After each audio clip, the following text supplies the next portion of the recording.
जवानमा सोध्ने महत्त्वपूर्ण प्रश्न र उत्तर लिएर आइसकेको छु साथीहरू, फेरि अर्को भिडियो लिएर। तपाईले प्रहरी सेवामा गएर के कस्ता गुण देखाउनुहुन्छ भनेर प्रश्न गर्न सकिन्छ।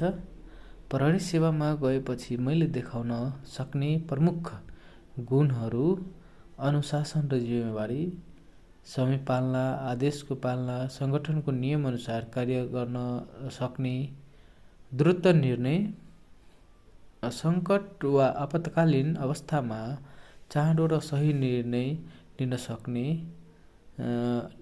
शारीरिक र मानसिक तन्दुरुस्ती, कठिन ड्युटी, गस्ती र अपरेसनमा सक्रिय सहभागिता देखाउने, मतलब यो कामहरू गर्न सक्छु भनेर भन्नुपर्ने हो। तपाईँले भन्दा चाहिँ एकदमै बेटर हुन्छ। जेनजेट आन्दोलनमा कतिजनाले शहादत प्राप्त गरेका थिए भनेर सोध्न सक्छ। कति गरेर मैले छन् राखे हो, थिए 76 भन्दा बढीको मृत्यु भइसकेको छ। मतलब भन्नुपर्दाखेरि 76 जनाले शहादत प्राप्त गरेको भन्न सक्नुहुन्छ। हस्, थ्याङ्क यू।